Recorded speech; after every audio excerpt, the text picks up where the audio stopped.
Civilization wants tame men. I don't want tame men. I want complete men. Men who have a foundation underneath them, men who have things they can lean on and skills and talents they can go back to over and over and over to live amazing lives. In this video, I'm going to outline the 6 pillars of uncivilized masculinity, uncivilized, not standard masculinity, because I'm not interested in standard masculinity. I'm not interested in what makes a man a man. I'm interested in what makes a man an uncivilized man. If you don't know me, my name is Traver Boehm. I wrote this book, Man Uncivilized. I'm the founder of this incredible international men's movement with teams all over the world and thousands of men participating. I talk to men all day long, and I teach men how to live extraordinary lives all day long. And in this video, I'm going to break down the 6 pillars that we use that you can adopt immediately to start to shift your life as a man. Because you know what? I never got the masculine playbook. My dad was an amazing man, but at no point did he or my uncles or any other man in my life sit me down and say, hey, if you concentrate in these areas, if you make these your focus, everything else in your life will be better. Everything. You'll make more money. You'll be stronger. You'll look better naked. You'll have better sex. You may not get divorced. You won't have as many addictions. Your life will be more satisfying. Okay, said enough. Here are the 6 pillars, and then I'm going to go through them one by one. They are strength, presence, responsibility, obsession, competency, and relationship is number 6. This is what we have at Uncivilized as like the core foundation. Yeah, we have the Uncivilized ethos. I'll do a whole video on that another time, the 12 ethos tenets. But let's take these one by one. Number 1 is strength. Now, I'm not going to tell you anything here that's just like so revolutionary you haven't heard it before. But hearing it again and perhaps hearing it a different way will inspire you to adopt it and to live it. This is all about living it. I'm not interested in hacks, not interested in check boxes. I'm interested in you guys making this a way of life. Like uncivilized to me is a way of life. So let's talk about strength. There are a million strengths. There's inner strength, outer strength, personal strength, financial strength, strength of character. I'm talking here about physical strength. Yes, I'm an ex-pro fighter. I'm an ex-gym owner. I'm an ex-strength and conditioning coach. I'm an ex-jock. I'm almost 50, so I still like a semi-jock. But I know how important physical strength is for men and all that comes with it. So I'm going to share with you this story. About 10 years ago, I owned a gym. I owned a strength and conditioning facility called CrossFit Pacific Coast with an offshoot that was called Gravitas Strength and Conditioning. And my business partner and I went down to Texas to work with a man named Mark Ripito. If any of you have been in the strength game, Mark Ripito is like old school, old school. I remember this dude telling us in the workshop, he blew his back out on the 25th rep of a good morning. You know what a good morning? You put a barbell on your back and like bend over and back. 25th rep at 225. So if you know anything about weightlifting, you know that's ridiculous as far as strength goes. Anyway, we're learning the basics, the deadlift, the squat, the press, the bench press, etc. And on day 2, in a Q&A part of the conversation, Mark stops and goes, do you guys know why you're here? I'll be like, yeah, we're here to learn like basic shit. Like, how do we do this stuff? He goes, do you want to know why you're really here? He goes, right now there's a kid here in East Texas, sophomore in high school. He's a football player. He's a good football player. Mom and dad own a farm, and there's nothing wrong with owning a farm. It's like in 2 years, this kid has one of 2 options after he graduates from high school. Right now, he can swing a hammer, he can plow a field. Again, nothing wrong with either of those. He goes, imagine if you take this kid's deadlift from 315 to 515. You take his back squat from 285 to 485. His bench press from 225 to 405. And you get this kid where he's just strong. And he starts to go get a little bit more notice from the coaches. And he goes to a D1 school on a scholarship and he gets himself a business degree. He graduates from college, and instead of swinging a hammer or plowing a field, he goes to grad school and he gets an MBA. And he starts an accounting firm. And then at some point, he gets successful enough that he buys the farm for his parents. Again, nothing wrong with being a farmer. But he goes, I know that story is possible because I've seen it happen. And then you guys, he said this one sentence, which was like, okay, this is why he's telling us this story. He goes, strength has a funny way, especially for men, of opening doors that wouldn't otherwise be open. And I was like, oh shit. Strength has a way of opening doors that otherwise wouldn't be open. So this is why I'm saying, do you want to be a better husband? Do you want to be a better father? Do you want to be a better brother? Do you want to be a better employee? Get physically strong. It's not a direct transition. You're not going to get paid more the next day after a PR on a deadlift. But who you are as a man will change in all of the ways that we need you to be positive, to be stronger. It'll change your mind. It'll change your body. It will force you to have goals. It'll force you to have resilience. It'll force you to work with resistance. And this is a biggie, gentlemen. It will make you more confident. I know some of the best days of my life, no matter what else was going on in my life, when I hit a good number in the gym, everything just took care of itself. And I say that as someone who hit a bench press PR in the middle of a divorce I didn't want. So strength. If you're listening to this and you don't know where to start, go to YouTube, find a gym, hire a trainer, but just make a commitment. You're going to have strength as part of the ethos of your life. You're going to have strength as part of just the way you carry yourself and something that's important, especially for you young men. Number one, strength.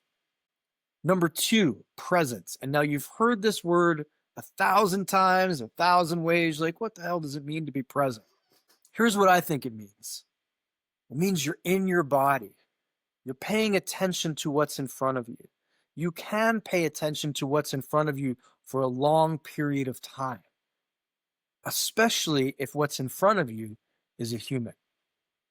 I'll tell you guys this story. I was in New York City. This was a decade ago on a first date. And I remember thinking, all I want to do from the woman in front of me is listen to, I want to know her story. Like, there's got to be a story in there. She's probably been on 1,000 first dates where guys talk about finance, vacation, blah, blah, blah, blah, blah, and people don't ask interesting questions. I was like, I want to know the story. And so to get there, I just relaxed my body as much as possible. I was just like, I'm going to be cool as a cucumber here. I'm going to relax my stomach. I'm going to relax my butthole. I'm going to relax my jaw. And I'm just going to listen. Just like this. You ready? I'm going to give me the next 10 seconds.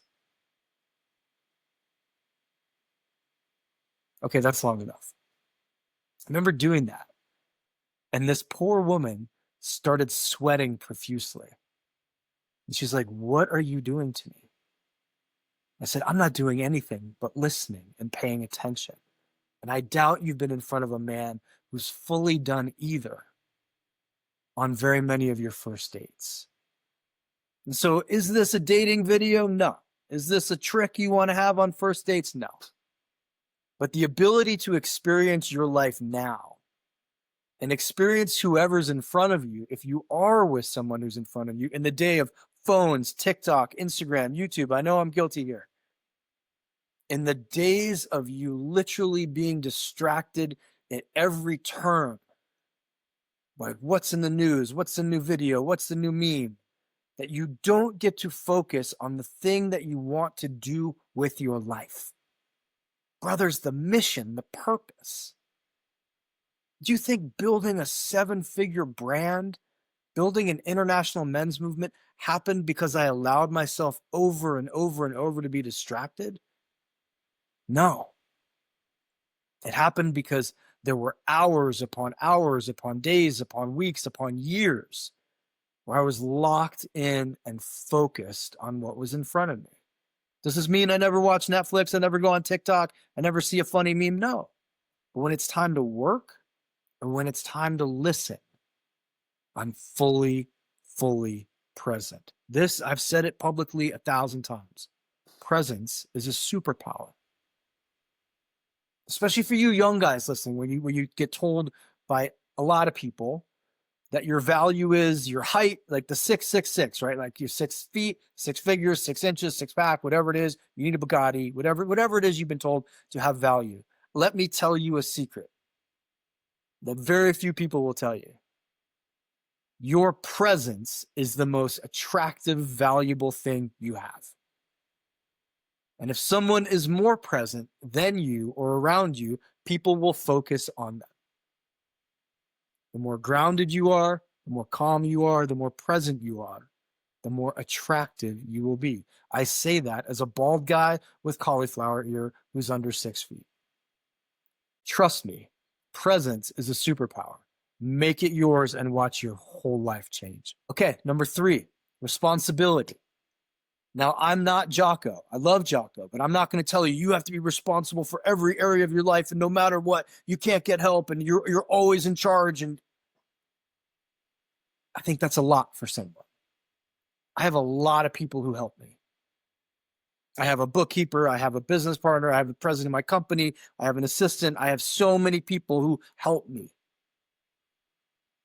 But I'll tell you, 5 years ago, I remember being in a men's group, and one of the guys in the group said, imagine where your business would be if a grown man was running it.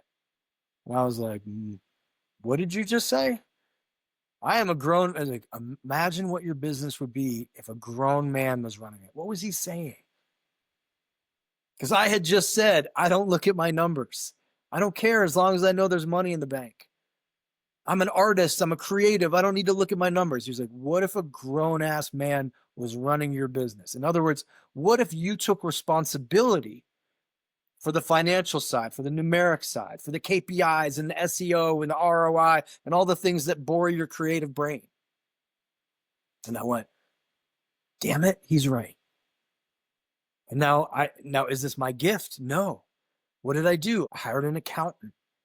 I hired someone who would say, here, your brain doesn't think in numbers, your brain thinks in words. Sit down with us once a month. We'll go through the numbers with you. To me, that's still taking responsibility. You know what the number one killer of men is, gentlemen? It's our health. It's heart disease. It's diabetes. It's our weight. It's our addictions. What do all those have in common? Somewhere along the line, we're not taking responsibility. We're hoping things get better. We're hoping things change all on their own. So I'm not asking you to 1,000x your responsibility and own everything and just be the king in every castle and every facet of your life. That's a recipe for failure. I try to be as responsible with as many of the key areas of my life as possible. The big ones are on this list that I'm telling you. My health, my finances, my relationships. Those I want to be responsible for. I want to ask myself, how am I showing up in those areas? Am I showing up as a grown-ass man? Or am I letting like a petulant 14-year-old show up in those areas? Am I letting a 3-year-old show up in those areas? Am I letting a wild 25-year-old show up in those areas? And some days that happens, and that's okay. But being responsible means showing up as your age or showing up as the age that the area requires. When it comes to creativity, when it comes to writing, when it comes to shooting video, I can be a 25-year-old. I can be creative. I can joke like a child. But when it comes to the major areas of my life, I want to be responsible, and I want you to be too. So pick one area of your life right now. Be like, man, I'm not showing up in that area. I'm not checking the numbers of my weight. I'm not checking how many beers I have a week. I'm not checking how many hours I show up on social media, even though I have credit card debt. I haven't talked to my main relationship partners or my wife or my girlfriend in a meaningful way in a while. I've kind of stepped away from the relationship. All right, you get it. Be more responsible. Okay, number 4, obsession. Right? When I was writing Uncivilized, when I was writing this book, this was my obsession. People were like, obsession's a bad word. It's a dirty word. Like, are you an addict? And it's like, no, but I want to go beyond passion. I'll tell you what, I'm like 7 years into this business and into this movement, and it is beyond passion. Passion is what I have for jiu-jitsu. Obsession is what I have for working with men and building this brand. So what are your obsessions? What can you as a person say, man, I know my life is short. Well, what's that Mary Oliver quote? What are you going to do with this one sweet life? I'll tell you guys, I volunteered in hospice. I held my father's hand as he died. I know death is not far off for all of us. And it could happen tomorrow. I've lost friends in a day. I've talked to people one day, they've been dead the next day. And I get it. We have rent to pay, we have bills to pay, we have stuff to do, we need a day off, we need to relax, and that's okay. But I recently said, I don't think there's a male loneliness epidemic. I think there's a male passion and obsession, a lack of epidemic. Because when I've gotten involved in things, when I go to jiu-jitsu, when I was a CrossFitter, when I'm surfing, when I'm making knives, when I'm learning shibari, all of these weird things that I just love, and I want to learn more and more and more about, I'm not lonely. For a number of reasons. Even if I'm alone, I don't feel lonely because I'm engaged in something. My life force is going towards it. My energy is going towards it. I don't care what the subject is, but find something that you're passionate about. Especially, here's a double bonus, if it requires your hands.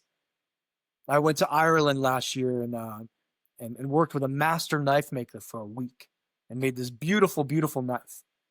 And I remember thinking, this is probably the least I've been on a computer in an entire week. And there was a part of my soul, brothers, that was just so happy.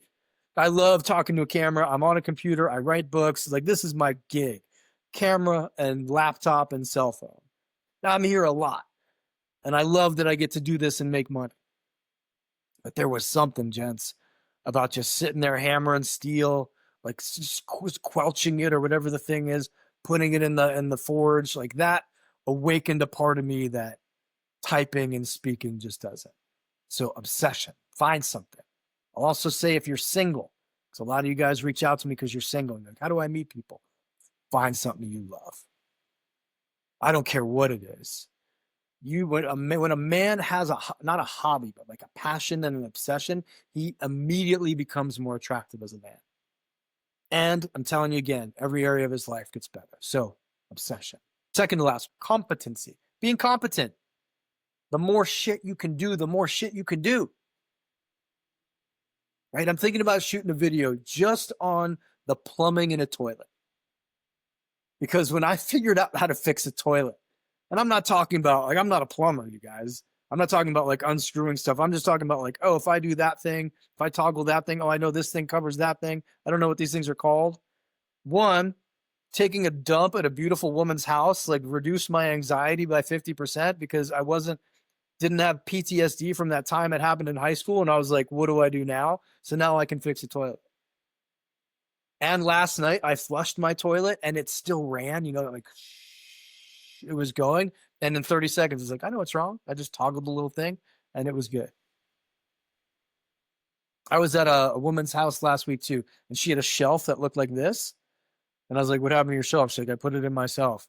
And she's like, I don't know what to do now. I was like, get me a drill, get me a level, get me a pencil, and in 4 minutes, I'm going to fix this for you. Boop, boop, boop, right? Now, again, I'm not an engineer. I'm not in construction. Any of you watching this in construction are like, that's your advice? A lot of guys don't know how to do that. A lot of guys don't know how to cook. A lot of guys don't know about their personal finances. A lot of guys don't know if something happens with their car. A lot of guys don't know how to fix things. A lot of guys don't know how to build things.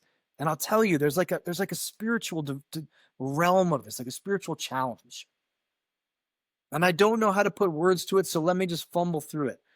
I can push a button on my phone, so can you, and in like 15 minutes, food shows up on my door. And maybe it's an age thing that I'm grateful for that, but it also makes me a little bit uncomfortable. Me being like, man, that's a slippery slope. I spent 28 days in the wilderness with Boulder Outdoor Survival School a handful of years ago. Learned how to make shelter, learned how to make fire, learned how to trap animals, learned how to skin animals. And I remember thinking during COVID, well, if I got to go wander in the woods, like if everybody's heading to the woods, I'm going to be okay. And just having that basic competency felt good. So I don't care what it is. Maybe pick one thing a week. You're going to like, you know what? I'm going to figure out how to do X better. You do this, gentlemen. Remember, we're making a foundation here. We're not talking about specifics. We're making a foundation upon which you can build your amazing life. Competency. Okay, last one. Relationship. I'll be honest with you. When I wrote the book, there were only 5. And then I met an incredible teacher named Dewey Freeman, and he taught me about the 6th one. He's a therapist. I've been a therapist for like 50 years. He said, men suffer most in this realm. What do you guys think it is? Relationship. And the more skill and attunement you can have in relationship, the better your relationships will be. The better your relationships will be, the less fighting you do, and the more sex you have. I don't know a lot of guys who are like, man, I'm just not fighting enough and I'm just having too much sex. But I do know a lot of guys who are like, my life's hell.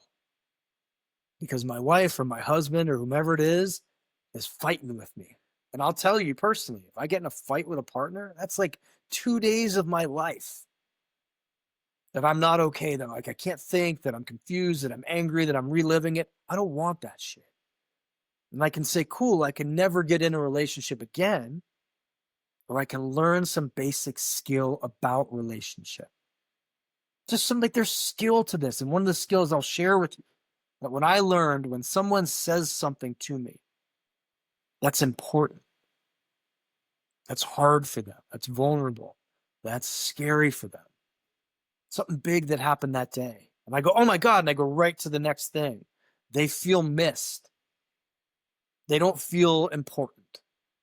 Or if I stop and I say, hey, thanks so much for sharing that. That one sentence, hey, thanks so much for sharing that. I watch them go, I was listened to.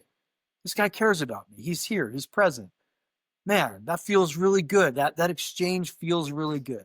Just that one sentence, brothers. Hey, thanks for sharing that. Thank you so much for sharing that. I appreciate you sharing that. Imagine if it were you. You came home from like you got screamed at by your boss or something terrible happened at work. You got hurt. You saw something you didn't want to see. You got hit by a car, whatever the shit is.